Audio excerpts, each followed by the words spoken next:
Hello. आपका दोबारा स्वागत है आपके अपने चैनल बायोलॉजी प्लेलिस्ट में। एक बार दोबारा फिर से आपके सामने हाजिर हूँ मैं, अभिषेक एसपी सर। चैनल यही है, बायोलॉजी प्लेलिस्ट। आप यूट्यूब पे सर्च करेंगे अभिषेक एसपी सर, सीधे हमारा ही आएगा। सब्सक्राइब करिए, शेयर करिए। तो हम लोग दोबारा शुरू करते हैं एक नए सीरीज़ को जिसका नाम है ह्यूमन रिप्रोडक्शन। एनसीईआरटी का 3rd चैप्टर है ये। हम लोगों ने इसके पहले sexual reproduction in flowering plant को पूरी तरीके से ख़त्म कर लिया अच्छे से। उस पर आप लोगों का रिस्पॉन्स भी काफ़ी अच्छा रहा, देखकर अच्छा भी लगा, बाकी चीज़ें बढ़िया ही रही। आगे दोबारा देखते हैं ये सीरीज़ कहाँ तक पहुँचती है और आप लोगों को कितनी पसंद आती है। तो हम लोग शुरू करेंगे अब ह्यूमन रिप्रोडक्शन को। देखते हैं, एनसीईआरटी के हिसाब से ही चला जाएगा जैसे पिछले लेक्चर चले हैं। तो ये ह्यूमन रिप्रोडक्शन का पहला लेक्चर है।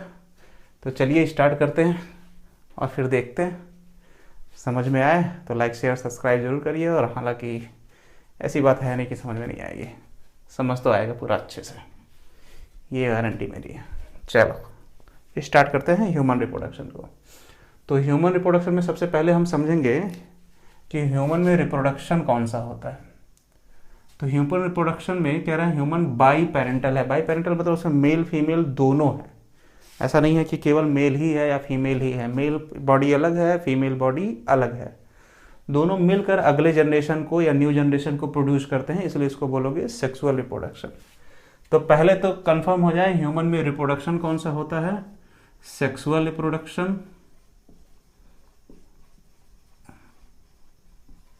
या इसी को हिंदी में कहते हैं लैंगिक जनन। अगर सेक्सुअल रिप्रोडक्शन हो रहा होगा तो ह्यूमन में क्या बन रहे होंगे, गैमीट्स। गैमीट्स हमेशा हैप्लॉइड होते हैं।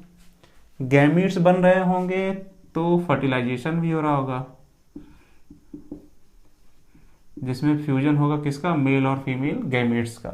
तो सीधे सीधे समझो जनन की वह प्रक्रिया या रिप्रोडक्शन जो है, जनन की वह प्रक्रिया जिनमें गैमेट्स या युग्मकों का निर्माण हो और उनमें निषेचन की क्रिया हो, और साथ ही साथ गैमेट्स बनते समय मियोसिस सेल्यूजन हो, जिसके कारण गैमेट्स हमेशा कैसे हो, हैप्लॉइड। तो उस प्रकार के जनन को या रिप्रोडक्शन को कहोगे सेक्सुअल रिप्रोडक्शन या लैंगिक जनन।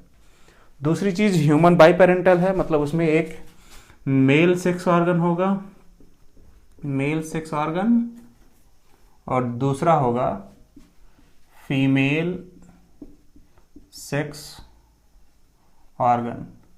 तो हम लोगों को मेल सेक्स ऑर्गन अलग पढ़ना है और फीमेल सेक्स ऑर्गन अलग पढ़ना है। नर तथा मादा जनन की संरचना भी पढ़नी है, उसमें गैमीट्स कौन से बनते हैं, फर्टिलाइजेशन कैसे होता है, गैस्ट्रेशन पीरियड मतलब गर्भकाल क्या होता है, ये सारी चीज़ें हम लोगों को शुरू से लेकर लास्ट तक पढ़नी है। मतलब फैलोपियन ट्यूब में फर्टिलाइजेशन से लेकर कहाँ तक, बच्चे के जन्म और लैक्टेशन, मम्मी के उसे दूध पिलाने तक के प्रोसेस को हम लोगों को पढ़ना है। तो चलो इसी में आगे बढ़ते हैं। तो सबसे पहले कह रहा है सेक्सुअल रिप्रोडक्शन किसे कहते हैं, जनन की वह प्रक्रिया जिसमें गैमीट्स बनते हैं, उनमें फर्टिलाइजेशन या निषेचन की क्रिया होती है, और गैमीट्स बनते समय मियोसिस सेल डिवीजन या अर्धसूत्री कोशिका विभाजन की क्रिया होती है। तो इस प्रकार के जनन को हम लोग कहेंगे क्या, लैंगिक जनन। ह्यूमन कैसा है, बाई पेरेंटल है, उसमें मेल बॉडी अलग होती है, फीमेल बॉडी अलग होती है, जिसके कारण ह्यूमन में मेल सेक्स ऑर्गन और फीमेल सेक्स ऑर्गन भी क्या होंगे, अलग अलग शरीर में होंगे। दूसरा, इसमें मेल गैमेट बनेंगे, इसमें फीमेल गैमेट बनेंगे। दूसरी चीज ह्यूमन जो है, ह्यूमन उसको कहते हो वीवी पैरस, वीवी पैरस, या इसको हिंदी में लिखता है जरा युज। तो कह रहा है वीवी पैरस किसे कहते हैं। इसके पहले हम लोग थोड़ा सा एक समझ ले रहे हैं, ओवी पैरस भी इसी में, चलो यहीं लिख दे रहे हैं ओवी पैरस। इसको हिंदी में कहते हो अंडयुज। ठीक। तो कह रहा है वीवी पैरस, वीवी पैरस या जरायुज किसे कहते हैं। तो इसकी परिभाषा में या समझने के लिए लिखा जाता है, ऐसे जंतु जिनके त्वचा पर बाल उपस्थित हों, उनके कान दिखाई दे, उन्हें कहते हो क्या, वीवी पैरस। और यह जनन की क्रिया में पूर्ण विकसित शिशु या ऑफस्प्रिंग या नवजात शिशु को क्या करते हैं, जन्म देते हैं। तो कह रहा है ऐसे जीव जिनके त्वचा पर बाल उपस्थित हो और उनके कान दिखाई दे, उन्हें क्या कहोगे, वीवीपैरस, और ये जनन की क्रिया में पूर्ण विकसित शिशु को जन्म देते हैं। दूसरा, ओवीपैरस, ऐसे जंतु जिनके त्वचा पर बाल अनुपस्थित हों और उनके कान दिखाई ना दें, और वो जनन की क्रिया में पहले अंडे दें और उनसे फिर नए शिशु का विकास हो। तो उसे कहोगे क्या, ओविपेरस। तो जितने भी अंडे देने वाले जंतु हैं उनको रखा गया है ओविपेरस में, और जितने भी पूर्ण विकसित शिशु को जन्म देने वाले जीव हैं उनको रखा गया है विविपेरस में। तो ह्यूमन ओविपेरस नहीं है, तो अभी के लिए हम इसको हटा दे रहे हैं। तो विविपेरस किसे कहोगे, ऐसे एनिमल जो जनन की क्रिया में पूर्ण विकसित शिशु को या ऑफ स्प्रिंग को या नियोनेट को जन्म दे, नियोनेट नवजात शिशु कहते हैं उसको, तो उस क्रिया को उसे जंतुओं को क्या कहोगे, विविपेरस या जरायुज। तो लिखते चल रहा है, इसे समझने की बात है। दूसरी, गैमीट्स, मेल सेक्स ऑर्गन भी होंगे, फीमेल। अब कह रहा है मेल सेक्स ऑर्गन होंगे और फीमेल सेक्स ऑर्गन होंगे, तो इसमें क्या बनते हैं, गैमीट्स। गैमीट्स को हिंदी में कहते हो युग्मक। तो लिखा जाए तो पहले एक वर्ड आएगा गैमिटोजेनेसिस।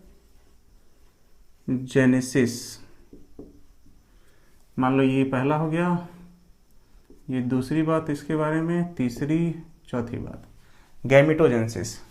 गैमिटो मतलब होता है गैमीट्स, और गैमीट्स को हिंदी में क्या कहते हो, युग्मक। और जेनेसिस मतलब होता है फॉर्मेशन या निर्माण होना। तो गैमिटोजेनेसिस की क्रिया में क्या बने, गैमीट्स। तो इसमें लिख सकते हो formation of male and female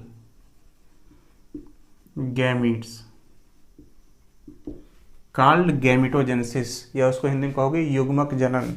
मतलब नर तथा मादा युग्मकों के निर्माण की क्रिया को ही क्या कहते हो, युग्मक जनन या गैमिटोजेनेसिस।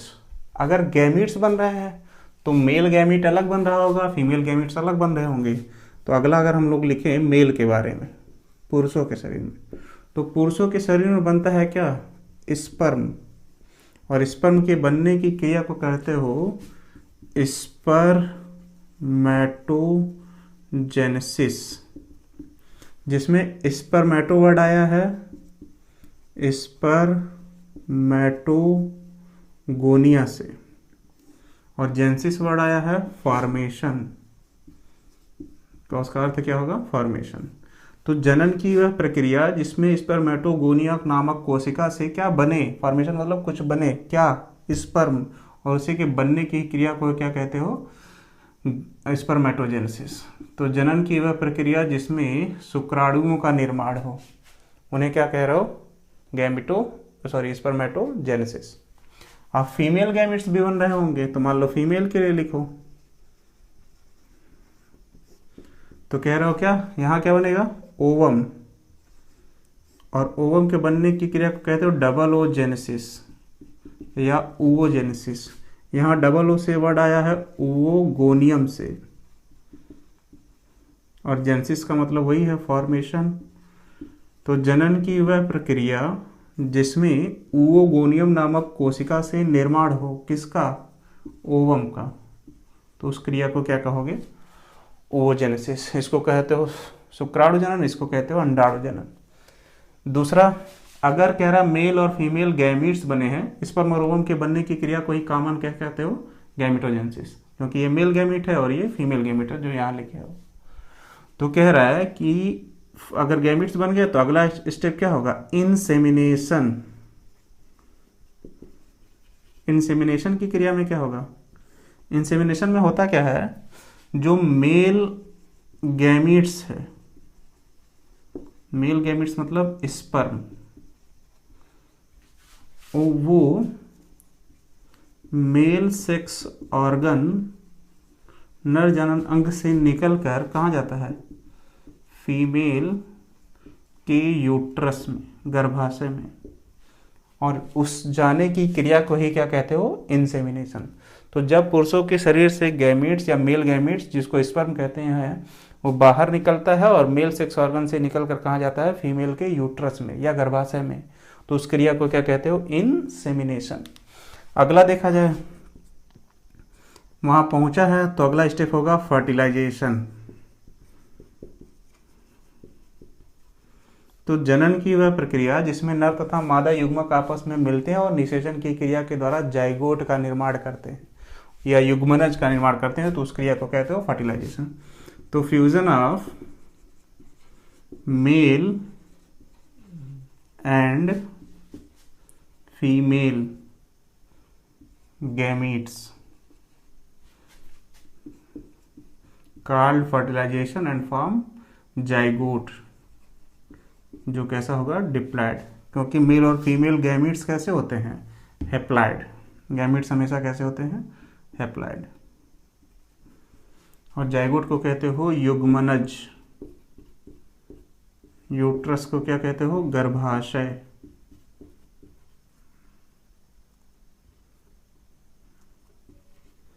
यार हिंदी गड़बड़ हो जाएगी, चलो छोड़ो, कोशिश करते हैं। तो फर्टिलाइजेशन या निषेचन किसे कहते हो, तो जनन की वह प्रक्रिया जिसमें नर तथा मादा युग्मक आपस में मिलकर जाइगोट या युग्मनज का निर्माण करते हैं और वह डिप्लॉयड अवस्था में पाया जाता है, तो उस क्रिया को क्या कहते हो, फर्टिलाइजेशन। अब फर्टिलाइजेशन हुआ है तो ये जाइगोट विभाजित होगा 1 से 2, 2 से 4, 4 से 8 और 8 से 16 में, वो स्टेप हम लोग डिटेल में पढ़ेंगे। तो उसके विभाजित होने के पश्चात वो गर्भाशय में आके जुड़ेगा, तब बोलोगे फीमेल प्रेगनेंसी कैरी कर चुकी हैं या प्रेग्नेंट हैं, तो उसको बोलोगे इम्प्लांटेशन, या इसको हिंदी में कहते हो प्रत्यारोपण। तो जाइगोट जो है वो डिवाइड होगा 2 cell stage, 4 cell stage, 8 cell stage और 16 सेल स्टेज,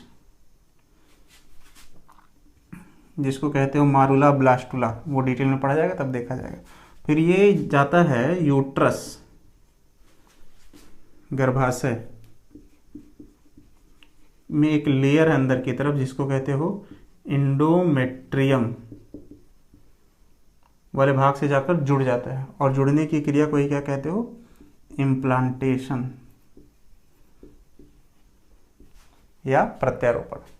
जैसे ही जुड़ेगा अब उसको 9 महीने वहां गुजारना है तो उसको कहते हो गैस्ट्रेशन, गर्भकाल। अब ये कितने दिनों का है, 9 मंथ, या लिख सकते हो 270 डेज, जिसको डिवाइड किया गया है 3 ट्राइमेस्टर में, फर्स्ट, सेकेंड, थर्ड ट्राइमेस्टर। पहला तिमाही, दूसरा तिमाही, तीसरा तिमाही, मतलब 3-3 महीने के अंतर पे देखा जाएगा कि फीमेल के गर्भाशय में या यूट्रस में वो बेबी कैसे ग्रो कर रहा है, ग्रोथ कैसे हो रहा है, उसका डेवलपमेंट कैसे हो रहा है, ये सब चीज़ें। दूसरा गैस्ट्रेशन 9 महीने का पूरा हो जाएगा तो कहीं कहीं लिखा होता है 270 प्लस 10 डेज, तो ये 10 डेज जो लिखा हुआ है इसका मतलब होता है पार्चुरेशन। पार्चुरेशन को हिंदी में कहते हो प्रसव। तो शिशु के जन्म लेने की क्रिया को क्या कहते हो, पार्चुरेशन। तो डिलीवरी ऑफ बेबी, यहां लिख लो, इन ऑफ स्प्रिंग भी लिख सकते हो क्योंकि नवजात अभी नया नया पैदा होगा, तो उसे कहोगे क्या, शिशु के जन्म लेने की क्रिया को हम लोग क्या कहते हैं, पार्चुरेशन या प्रसव। हो रहा हो सकता हो ये कट रहा हो, 1 मिनट देख लेते हैं। हाँ थोड़ा सा इधर लिख दे रहे हैं हम, चलो लास्ट है। अगला है लैक्टेशन, LACTATION। लैक्टेशन में जैसे ही शिशु क्या करेगा, पार्चुरेशन की क्रिया के द्वारा जन्म लेगा, माँ उसको दूध पिलाने की क्रिया करेगी, मिल्क फीडिंग।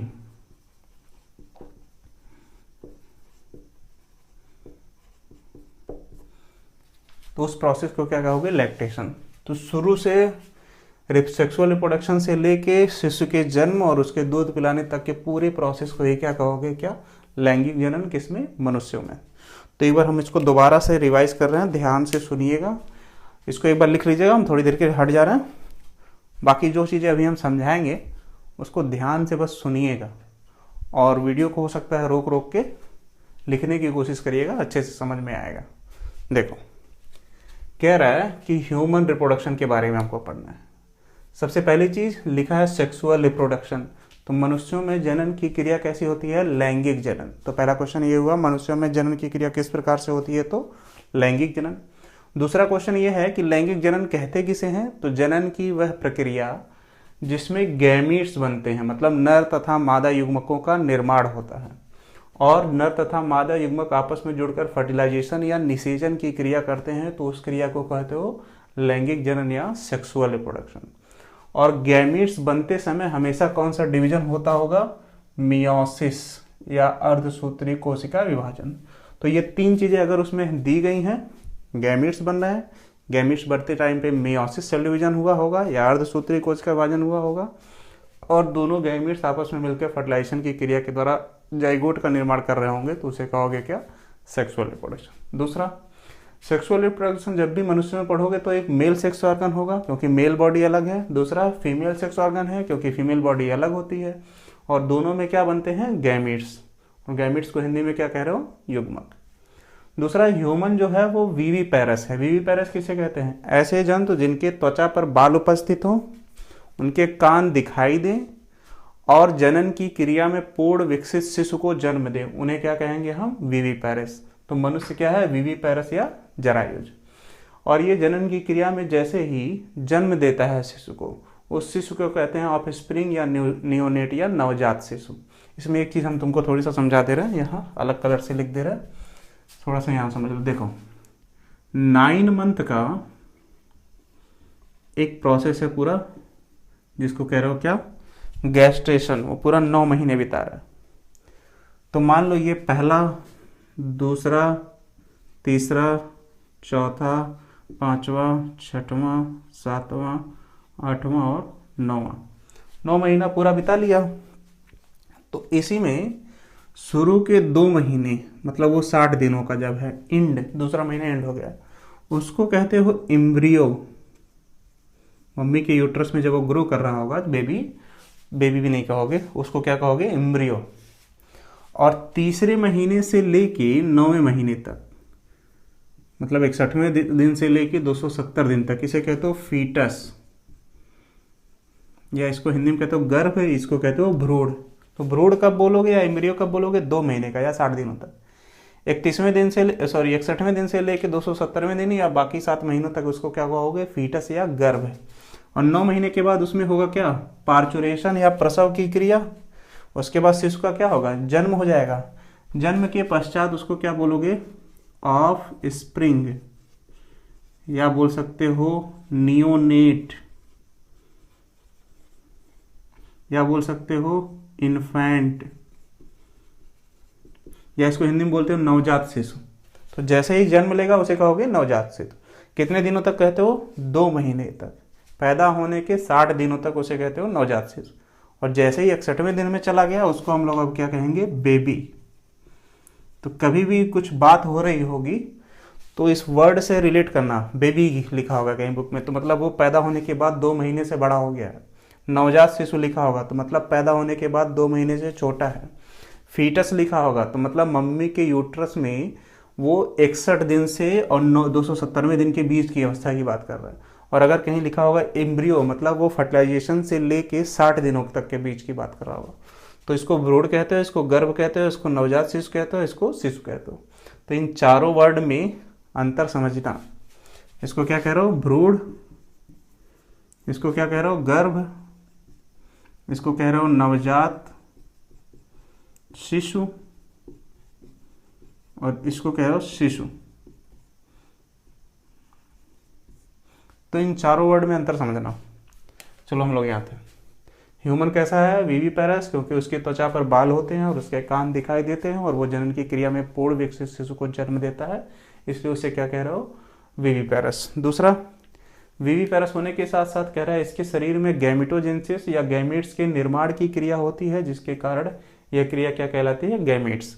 तो कह रहा है फॉर्मेशन, मतलब बनना किसका? मेल और फीमेल गैमेट्स का, मतलब स्पर्म और ओवम के बनने की क्रिया को गैमेटोजेनेसिस कहते हैं।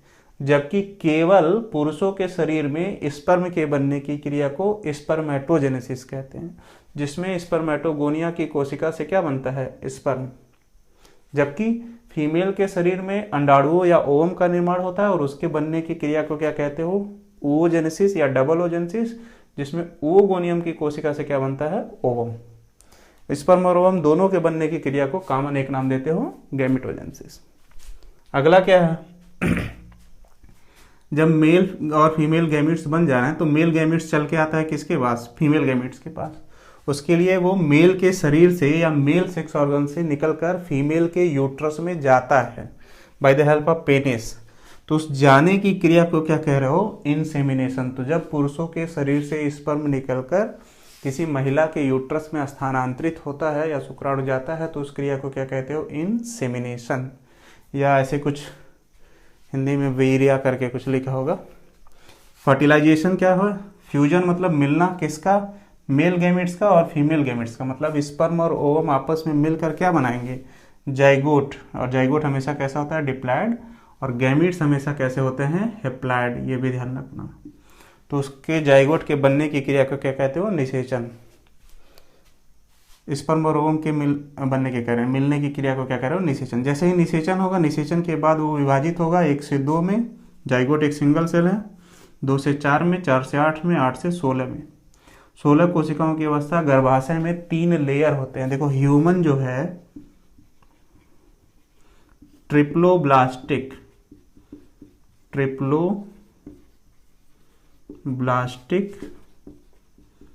एनिमल है। ट्रिप्लो में ट्राई मतलब 3 और ब्लास्टिक वर्ड है लेयर के लिए। तो मनुष्य की त्वचा में 3 आवरण या लेयर पाए जाते हैं। बाहर वाले को कहते हो इपीडर्मिस। इपी मतलब ऊपर, डर्मिस मतलब त्वचा। बीच वाले को कहते हो मीजोडर्मिस। मीजो मतलब बीच में, डर्मिस मतलब त्वचा या स्किन। और अंदर वाले को कहते हो इंडोडर्मिस। इंडो मतलब अंदर और डर्मिस मतलब स्किन या त्वचा। तो मनुष्यों के शरीर में जितनी भी बॉडी पार्ट्स हैं उसमें कितने लेयर होंगे, 3। बाहर वाले को एपिडर्मिस, बीच वाले को मेजोडर्मिस और अंदर वाले को इंडोडर्मिस। इसलिए ह्यूमन कैसा एनिमल हुआ, ट्रिप्लोब्लास्टिक एनिमल। तो उसके यूट्रस में भी 3 लेयर पाए जाते हैं। पहले लेयर को कहते हो बाहर की तरफ जो है पेरीमेट्रियम, दूसरे को कहते हो मायोमेट्रियम, और तीसरा जो अंदर की तरफ है उसे कहते हो इंडोमेट्रियम। तो गर्भाशय में जो लेयर है एंडोमेट्रियम, उससे ये सिस्टीन सेल स्टेज जाकर क्या हो जाता है, जुड़ जाता है। और जुड़ने की क्रिया को ही क्या कहते हो, इम्प्लांटेशन।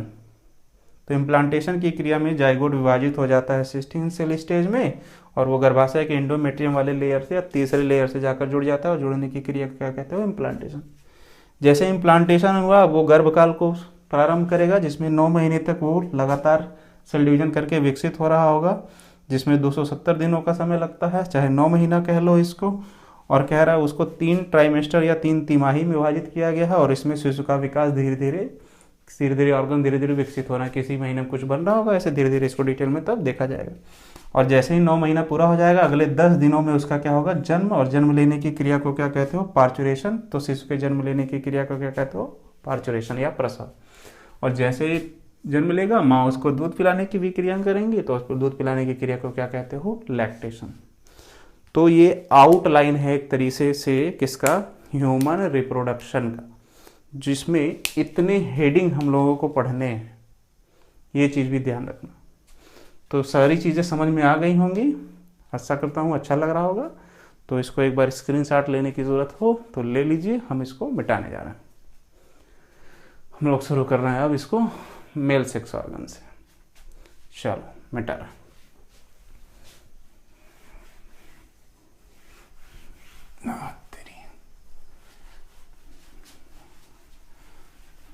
देखो थोड़ा सा इंटरेस्टिंग चैप्टर है, आराम से ध्यान से पढ़िएगा। जहाँ कहीं भी दिक्कत हो, कमेंट सेक्शन आपके पास है, कमेंट करिएगा। 1 मिनट हो गया।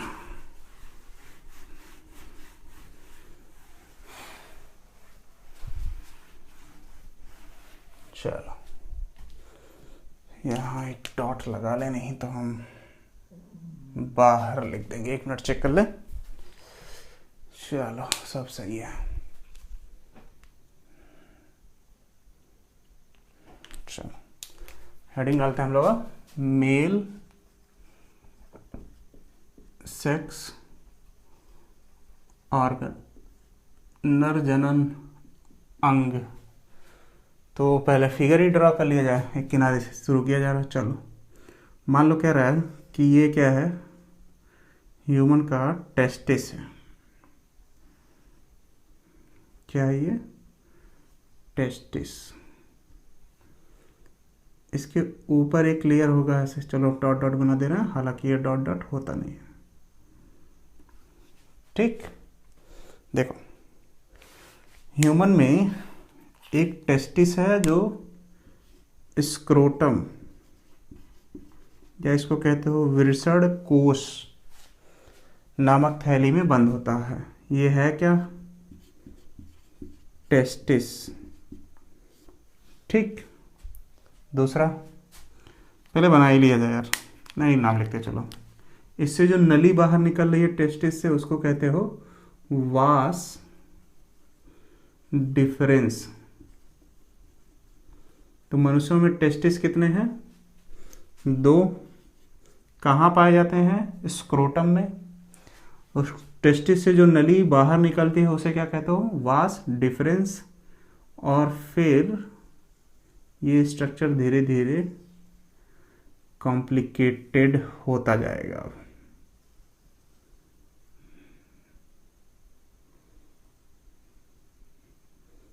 ये हो गया थोड़ा सा फिगर कॉम्प्लिकेटेड। चलो समझ में आएगा, नाम लिख लिया जाए, फिर एक किनारे से शुरू किया जा रहा होगा। स्क्रोटम हो गया, टेस्टिस हो गया, ये हो गया यूरेथ्रा, ये हो गया क्या, पेनिस। इस वाले हिस्से को लिख लो ग्लैंस पेनिस।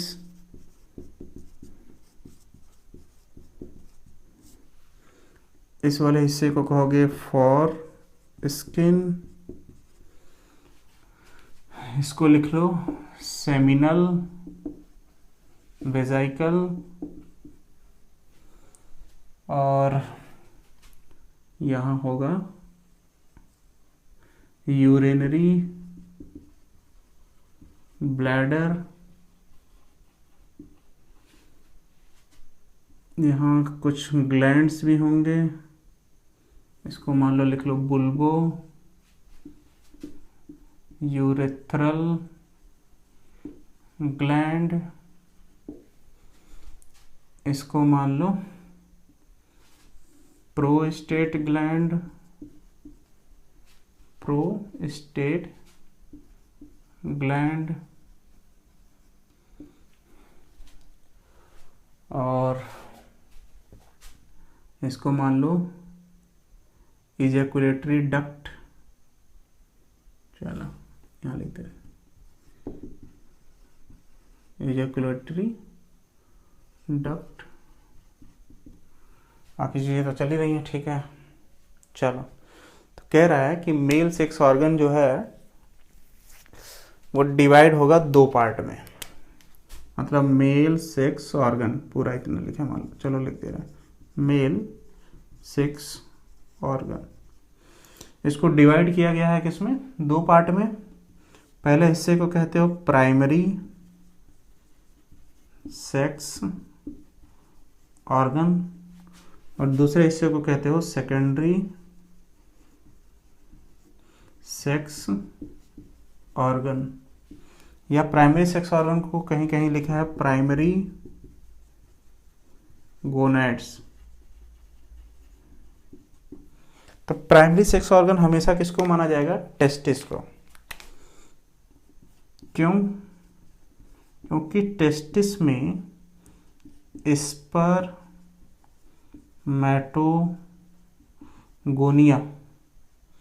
या स्पर्मैटोगोनियम की कोशिकाएं पाई जाती हैं, जिसमें स्पर्मैटोजेनेसिस की क्रिया होती है, जिससे स्पर्म का निर्माण होता है। ये मेल गैमीट है और सबसे आवश्यक चीज है, इसलिए इसको कहते हो क्या, टेस्टिस को प्राइमरी सेक्स ऑर्गन। बाकी जितने भी नाम बच जाएंगे उसको किस में रख लोगे, सेकेंडरी सेक्स ऑर्गन में। तो यहां मान लो कह रहा है क्या, vas deferens seminal वेजाइकल, urethra, ETC जो भी हैं जितने नाम बचे हैं सबको किस में रख लोगे, सेकेंडरी सेक्स ऑर्गन में। तो पुरुषों के नर जनन तंत्र को दो भागों में विभाजित किया गया है, जिसे प्राथमिक जनन अंग तथा द्वितीयक जनन अंग या प्राइमरी सेक्स ऑर्गन या सेकेंडरी सेक्स ऑर्गन कहते हैं। प्राइमरी सेक्स ऑर्गन हमेशा क्या होता है, टेस्टिस, क्योंकि टेस्टिस में स्पर्मेटोगोनिया नामक कोशिका पाई जाती है, जिसमें स्पर्मेटोजेनेसिस या शुक्राणु जनन की क्रिया होती है, जिससे क्या बनता है, शुक्राणु का निर्माण होता है। तो चलो हम लोग शुरू करते हैं एक किनारे से। हम लोग शुरू करेंगे किससे, टेस्टिस से, एक किनारे से, फिर धीरे धीरे इसके बारे में देखा जा रहा है। तो मान लो चलो यहाँ शुरू करते हैं टेस्टिस। टेस्टिस तो सबसे पहले कह रहा है कि एब्डोमेन, एब्डोमेन कहते किसे हो, ये पेट वाला, नाभि वाले नीचे के हिस्से की बात कर रहे हैं, एब्डोमेन वाले हिस्से में। तो जब ये गैस्ट्रेशन में होगा,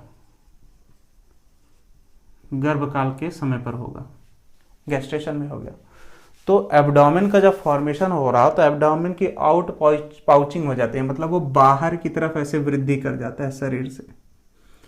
तो इससे एक संरचना बनती है जिसको कहते हो स्क्रोटम। तो स्क्रोटम का निर्माण किससे होता है, एब्डोमेन से। यह एक थैलीनुमा संरचना है, पाउच लाइक स्ट्रक्चर है, जिसको दो पार्ट में डिवाइड करने वाली लाइन को कहते हैं सेप्टम, या स्क्रोटल सेप्टम भी कहीं कहीं लिखा होता है, वो भी बात सही है, स्क्रोटल सेप्टम लिखा हो या सेप्टम लिखा हो। तो स्क्रोटल मतलब स्क्रोटम की बात कर रहा है। तो कह रहा है कि एब्डोमेन में गैस्ट्रेशन टाइम पर आउट पाउचिंग हो जाती है, मतलब बाह्य वृद्धि होती है, जिससे क्या बनता है, स्क्रोटम। उसको दो पार्ट में डिवाइड करने वाली रेखा या लाइन को कहते हैं स्क्रोटल सेप्टम या सेप्टम, जिसके दोनों साइड में एक जोड़ी या दो टेस्टिस पाए जाते हैं, जिसको ट्रांसवर्स सेक्शन में, मतलब लंबाई में ऐसे काट दो अगर, और उसको काटने के बाद हम देखें तो उसमें कुछ लेयर और संरचनाएं दिखाई देती हैं। तो बाहर की तरफ जो थैलीनुमा संरचना है, उस थैलीनुमा संरचना को तो हम कह दिए क्या, स्क्रोटम। फिर टेस्टिस दिखाई देगा, तो टेस्टिस के भी कुछ लेयर दिखाई देंगे, तो टेस्टिस के लेयर को कहते हो ट्यूनिका। उसमें एक बाहरी लेयर भी होगा, एक अंदर भी होगा, ट्यूनिका एल्बुजिनी और ट्यूनिका वेजाइनल्स, मतलब इसमें दो लेयर हैं, एक है एल्बुजिनी और एक है वेजाइनल्स। ट्यूनिका एल्बुजिनी और ट्यूनिका वेजाइनल्स, दो लेयर। और उसके अंदर ऐसे छोटे छोटे क्या हैं, कंपार्टमेंट हैं टेस्टिस के। इन छोटे छोटे कंपार्टमेंट को हम लोग कहते हैं टेस्टिकुलर लोब्यूल। एक टेस्टिस में टेस्टिकुलर लोब्यूल की संख्या होती है 250। ये चीज एकदम ध्यान रखिएगा। दो टेस्टिस हैं तो दोनों में कितने हो जाएंगे, 500। फिर कह रहा है इसके अंदर ऐसे कुछ संरचनाएं होंगी, उसको हम लोग कहते हैं सेमनीफेरस ट्यूब्यूल। पहले हम लोग क्या लिखे थे, टेस्टिस के बाहर किस में बैठा हुआ है, टेस्टिस प्रेजेंट है स्क्रोटम में। टेस्टिस में लेयर कौन कौन से हैं, ट्यूनिका, दो लेयर, ट्यूनिका एल्बुजिनी और ट्यूनिका वेजाइनल्स। पहले ये है, फिर ये। दूसरा, उसके अंदर छोटे छोटे कंपार्टमेंट बने हुए हैं, जिसको कह रहे हो टेस्टिकुलर लोब्यूल। उसकी संख्या कितनी है, 250। और उसके बाद अगला है जिसको कहते हो क्या, सेमनीफेरस ट्यूब्यूल्स।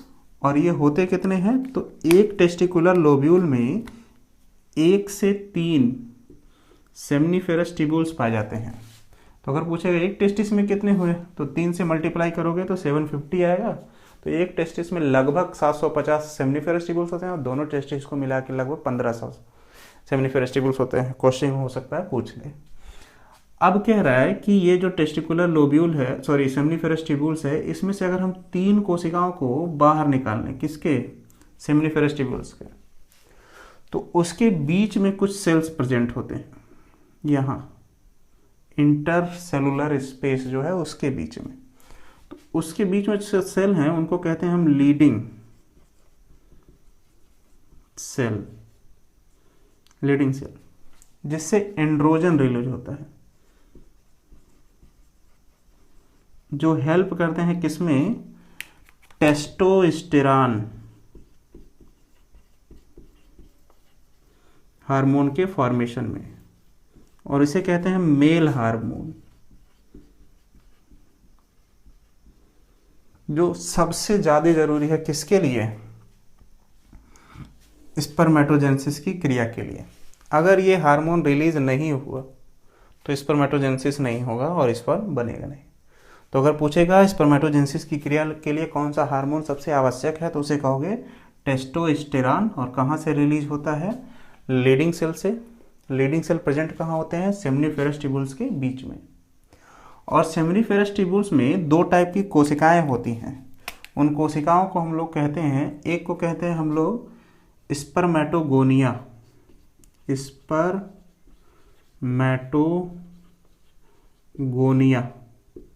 और दूसरे को हम लोग कहते हैं Sertoli cell, Sertoli SERTOLI cell. तो अभी पढ़ रहे थे क्या, स्पर्मेटोगोनिया से स्पर्म बनता है, उस क्रिया को क्या कहते हैं, स्पर्मेटोजेनेसिस। कहाँ, टेस्टिस में। तो कहाँ बनता है, सेमनीफेरस ट्यूबुल्स के अंदर दो प्रकार की कोशिकाएं, एक को कह रहे हो स्पर्मेटोगोनिया और दूसरे को सेर्टोली सेल्स। जब लीडिंग सेल से क्या स्रावित होगा, टेस्टोस्टेरॉन, तो टेस्टोस्टेरॉन के स्रावित होने के कारण क्या होगा, स्पर्मेटोजेनेसिस की क्रिया होगी, जिसके कारण स्पर्मेटोगोनिया से स्पर्म बन जाएगा। और स्पर्म बनता कहाँ है, सेमनीफेरस ट्यूबुल्स के अंदर। मतलब इसके अंदर बना है क्या, स्पर्म, किससे, स्पर्मेटोगोनिया की कोशिका से। किस क्रिया में, स्पर्मेटोजेनेसिस की क्रिया में। किस हार्मोन्स की सहायता से, टेस्टोस्टेरॉन नामक हार्मोन की सहायता से। अब कह रहा है ये कॉमन ऐसी संरचना होगी, सब ऐसे, क्योंकि सारे के ट्यूब अभी क्या होगा, आपस में आके क्या होंगे, जुड़ेंगे। जुड़ने के बाद कह रहा है कि सेमनीफेरस ट्यूबुल से बाहर जब निकलेंगे तो बाहर जो नली निकली होती है एक कॉमन, उसको कहते हो रेटे टेस्टिस। फिर रेटे टेस्टिस से बाहर की तरफ निकलेगा जब, तो उसको कहते हो वास इफ्रेंसिया। उसको कहोगे क्या, वास, यार सब मिक्स हो जा रहा है, यहाँ के लिखो वास इफ्रेंसिया। वो उसके बाद वो एक कॉमन ट्यूब बनाएगा यहाँ, उसको कहते हो एपिडिडाइमिस। फिर उसके बाद एक कॉमन ट्यूब आएगा एपिडिडाइमिस के बाद, उसको कहते हो वास डिफरेंस सिंगल एफ।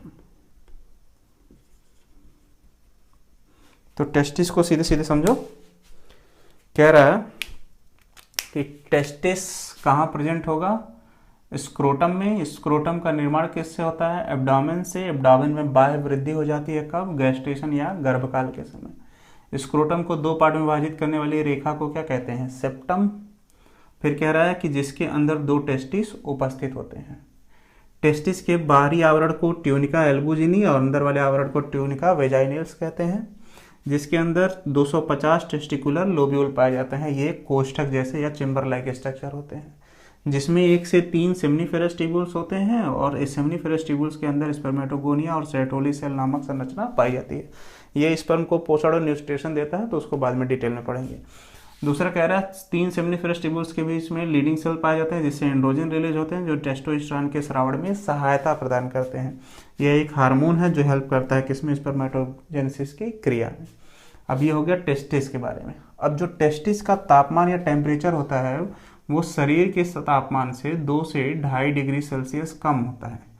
कम होने का मतलब ये है जो स्पर्मेटोजेनेसिस में हेल्प करेगा, क्योंकि बॉडी के टेम्परेचर के इक्वल हो जाएगा तो स्पर्मेटोजेनेसिस की क्रिया नहीं होगी। तो टेस्टिस का तापमान शरीर के तापमान से 2 से 2.5 डिग्री सेल्सियस कम होता है।